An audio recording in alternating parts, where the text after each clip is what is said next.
En plena expansión de la pandemia, una frase de Mark Fisher se viralizó. Es más fácil imaginar el fin del mundo que el fin del capitalismo. Es el síntoma de una época sin futuro. Los espectros radiales se proponen analizar esta lenta cancelación, más allá de las lógicas que nos ofrece el capital, y traen como buenos fantasmas del futuro otros horizontes posibles.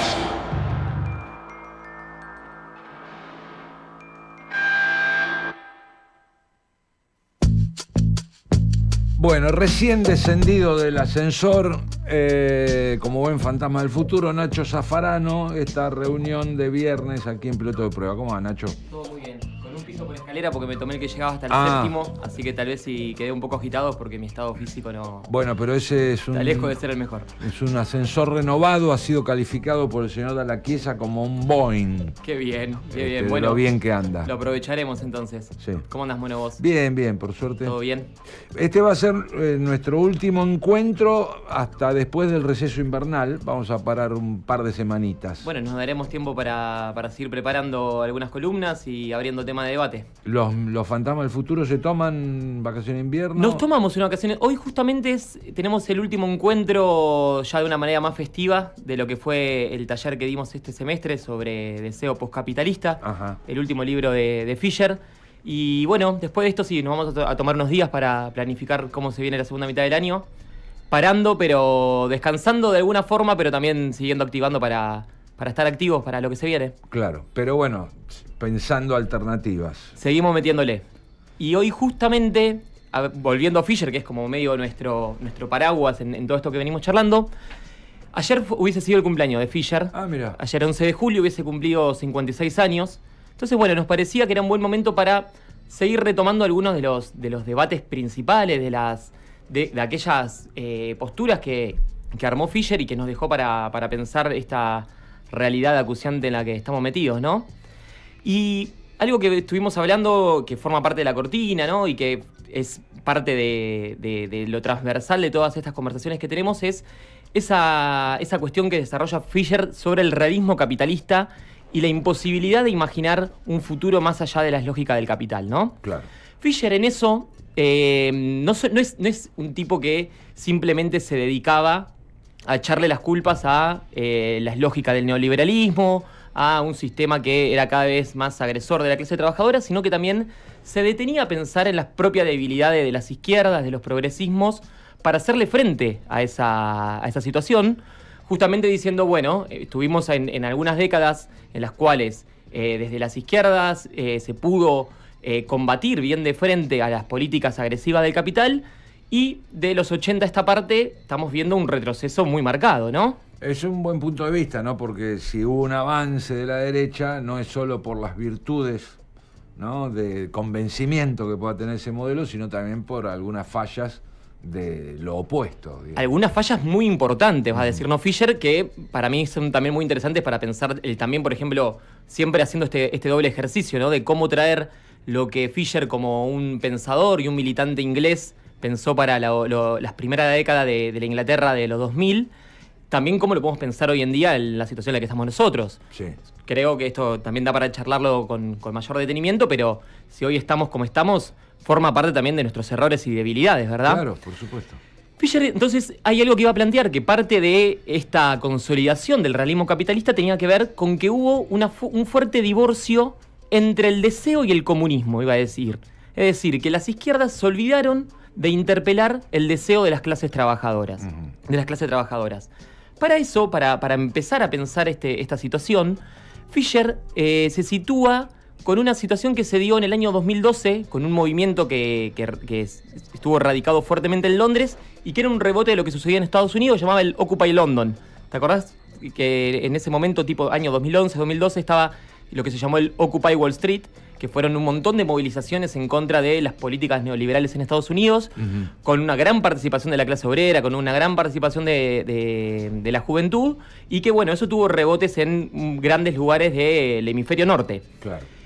¿Qué es lo que toma Fisher para pensar esto? Bueno, una chicana que le tira, cuando estaban sucediendo esas movilizaciones del Occupy London, una periodista de la BBC, una Jonathan Viale inglesa, que decía: Bueno, hay algo que es interesante para ver en este movimiento del Occupy London, que es que nunca se vieron colas tan grandes en los Starbucks mientras sucedían estas manifestaciones, ¿no? Mirá. Y nunca se vieron tantos iPhone juntos como mientras el Occupy London se estaba desarrollando. Una chicana interesante, sí. y que Fischer se va a encargar de desentrañar. ¿Por qué? Porque siempre hay un sector muy importante de la derecha. Acá la han retomado esa misma, ¿no? Fuertísimo, la ¿no? El iPhone la escuché. Bueno, eso lo escuchamos todo el tiempo. El iPhone tal vez como lo más claro, pero incluso como si sos de izquierda tenés un teléfono celular, ¿no? Estupideces muy grandes, pero que calan profundo. Y son esas estupideces las que hay que desarmar todo el tiempo. Claro. Porque eso después consolidan un mensaje y si no lo desarmamos, llegamos tarde. Entonces, ¿qué va a decir? Bueno, lo primero que va a decir Fischer es que, bueno, esa cuestión de querer ligar a la izquierda y al movimiento anticapitalista con una cosa medio anarco-hippie primitivo, es una chicana muy burda, principalmente porque esconde una ignorancia muy fuerte de lo que fue el compromiso de las izquierdas con el desarrollo tecnológico. Sí. Digamos, desde Lenin y Gramsci en sus actuaciones prácticas y en su desarrollo teórico, siempre muy ocupados en cómo pensar las nuevas tecnologías para el desarrollo y para la emancipación de la clase trabajadora, hasta la propia Unión Soviética y todo, por ejemplo, el desarrollo de la carrera espacial, ¿no? Sí, trayéndolo acá más cercano, toda la experiencia del gobierno de Salvador Allende con el Proyecto 5, que fue un antecesor muy cercano de Internet, que algún día podríamos conversar. Mirá. Son muestras muy cercanas de que la izquierda tuvo un fuerte compromiso con ese desarrollo tecnológico y que eso no es más que una chicana bastante bruta. Claro, esa mirada de que el que postula, ¿no?, un pensamiento de izquierda o progresista tiene que vivir en la pobreza extrema, ¿no?, prescindiendo de algunas herramientas esenciales, ¿no? Hoy no contar con Internet es prácticamente imposible en lo cotidiano. Justamente, ¿por qué? Porque hoy en día Internet debería ser un servicio público, igual que es un servicio público la educación, la salud, no solamente por su capacidad de conexión, sino también por su capacidad de ser una herramienta de trabajo, de resolución de problemas, etcétera. Entonces, ¿qué es lo que va a decir Fischer? Bueno, que lo que hay es una gran confusión entre lo que es el deseo y la tecnología con lo que es el deseo de tener un iPhone y que eso se asimile con un deseo de concebir el capitalismo a secas, ¿no? Claro. O sea, no tendría por qué confundirse el deseo de tener un buen aparato tecnológico, un celular, una computadora, un auto, ¿no?, con el deseo de capitalismo. Y ese ha sido uno de los grandes triunfos de la derecha, es decir, asimilar el deseo y la tecnología con el deseo y el capitalismo. Bueno, pero hubo un trabajo desde la Segunda Guerra Mundial para acá de instalar, ¿no?, esa imagen de comunismo, austeridad, ¿no? Exacto. Falta de libertades. Bueno, y ahí es donde viene el punto más interesante de Fischer, retomando esto que hablábamos en principio, que va a decir, bueno, la izquierda también fue culpable de eso. La izquierda también ha tenido posturas a lo largo de estos últimos años de mayor desarrollo tecnológico, sobre todo en lo que fueron los últimos 30 años, en que el desarrollo tecnológico ha sido abrumador. Bueno, él va a decir, la izquierda ha tenido posturas conservadoras ante esa situación. Entonces, en esa confusión, la izquierda se dedicó a mantener un status quo de forma errónea que no logró interpelar ese deseo de tecnología que una enorme porción de la clase trabajadora tenía. Entonces, ¿qué pasó? La izquierda se dividió como en dos grandes posturas, ¿no? Una izquierda, como vos bien decías hace un ratito, conservadora, autoritaria incluso, como fueron muchas de las experiencias de los socialismos reales del siglo XX, y una izquierda mucho más en una retaguardia, más metida hacia adentro, de decir, bueno, nuestra forma de combatir al neoliberalismo es a través de una huerta agroecológica, y de esta forma estamos poniendo en jaque la hegemonía neoliberal. Claro. Fischer va a decir, esto es un grave error. Está bien hacer experiencias de este tipo, apuntar a formas de autoorganización, de organización comunitaria, pero con eso no vamos a resolver el problema de lo que es la hegemonía del neoliberalismo, ¿sí?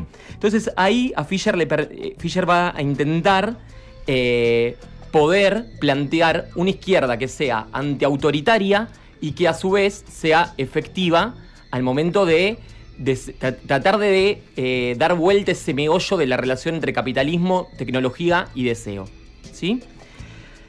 ¿Qué es lo que va a plantear Fisher entonces? Bueno, que una de las principales tareas entonces que en este momento en el cual esa confusión de deseo, tecnología y capitalismo ha sido tan efectivo para las derechas, bueno, la izquierda lo que tiene que hacer, en primer lugar, es un nuevo análisis de esta realidad posfordista, llamémosle.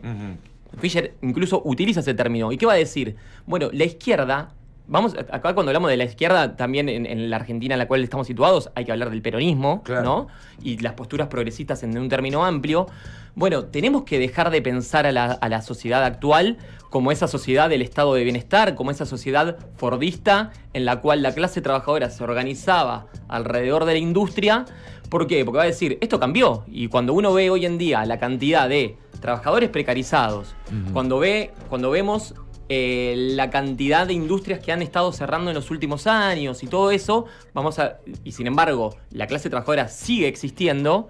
Bueno, lo que tenemos que ponernos a pensar es cuáles son esas nuevas formas de organización de la clase obrera. Que ya no es solamente, no es que vamos a descartar el hecho de la organización de la clase obrera en industrias y en los sindicatos como su forma de organización, sino que también hay formas nuevas, ¿no? Así es. Entonces, bueno, esa es una de las primeras preguntas que se va a hacer Fisher de cómo poder plantear de vuelta esa relación, una relación posfordista en la cual podamos interpelar el deseo de una forma que sea más interesante. Y ahí Fisher lo que va a decir es, bueno, una vez que esto lo tenemos en claro, o sea, él va a decir, bueno, deberíamos ponernos de acuerdo en que efectivamente estos cambios en la estructura de la clase hace que tengamos que tener una política diferente. Entonces también, bueno, veamos estas cosas que nos ofrece el capitalismo y por el cual parecería que la clase obrera está desesperada por conseguir. Y va a agarrar el caso de Starbucks, ¿no? Va a decir, ¿por qué hay tanta cola en Starbucks? Y el otro día me acordaba, justamente leyendo este texto, cuando acá a la vuelta abrió el primer Starbucks en La Plata, que había una fila enorme de gente desesperada por tomarse un café. Un café, dicho sea de paso, caro y de pésima calidad, ¿no? Sí. Y Fisher, ¿qué va a decir? Bueno, en realidad tal vez lo que haya ahí, en ese Starbucks, no es simplemente un deseo de irse a tomarse un café bastante mediocre, sino que también hay tal vez algo de lo que ofrece Starbucks, cierto espacio genérico, ¿no? Va a decir cierta homogeneidad de los espacios, que vos estás en un Starbucks en La Plata y tranquilamente podría ser un Starbucks de un aeropuerto o de Lisboa o de cualquier otra ciudad del mundo. Y hablo de Starbucks como podemos hablar de los cientos... Sí, cualquier otra marca, ¿no? Claro. Mirá, vos me hiciste acordar esto, ¿no?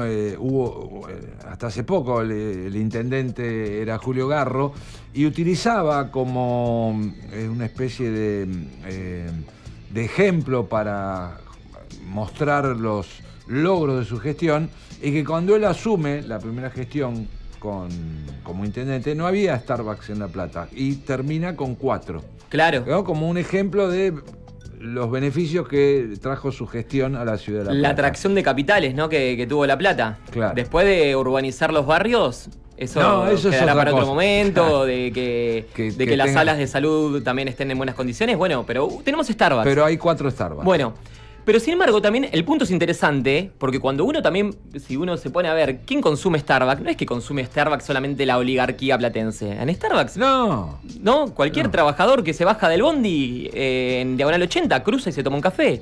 Y se toma un café y se sienta ahí, le gusta y se siente cómodo, va a decir Fisher. Sí. Entonces, justamente lo que dice, che, y si en esos lugares que se propone cierto carácter genérico, en los cuales son tan homogéneos, ¿no hay una suerte de un deseo reprimido de comunismo? Justamente cuando lo que siempre se le achacó a todo el proyecto, por ejemplo, de la Unión Soviética, era que nos daban herramientas preformateadas, moldeadas, en las cuales todos éramos iguales. ¿No hay algo parecido a eso? Esa es son del tipo de preguntas que se hace Fisher. Y sobre todo, ¿por qué? Porque a Fisher lo que le va a interesar son los terceros espacios. Esos terceros espacios que no son ni el hogar ni el trabajo, en los cuales la gente se encuentra, en los cuales la gente socializa, que el capitalismo los ha construido para sí, pero que él dice, bueno, hay un potencial en eso. Entonces, tenemos que tener una disputa por esos terceros espacios. ¿Para qué? Para que no estén subsumidos a la lógica del capital, y porque tal vez en esos lugares públicos, de vuelta, lugares públicos que no tienen que ver, que no tienen que ser necesariamente estatales, ¿no? ¿No? Claro. Tampoco para no confundir directamente lo público con lo estatal. Bueno, exactamente. La disputa por el ocio, que ya lo hemos hablado. ¿Cómo hacemos de vuelta para poder recuperar ese deseo esa posibilidad de encuentro, esa posibilidad de generar comunidad, si no hay en esos lugares genéricos un pequeño germen de esas políticas comunistas que el capitalismo se ha encargado de destrozar y de demonizar, justamente porque no eran funcionales para su propia lógica. Claro. Interesante lo de el avance del neoliberalismo sobre los errores por no mirarse a sí mismo del progresismo o la izquierda en general. Sí, y justamente como para, no sé si finalizar, porque nunca esto lo vamos a ir finalizando, y seguramente ahora nos vamos a tomar esta pausa de 15 días, pero sí esta invitación a la reflexión, ¿no? De salir de las comodidades de las cuales hemos hecho política y no quedarnos simplemente con la crítica, y sino también poder plantear una salida para adelante ante esta situación en la que estamos.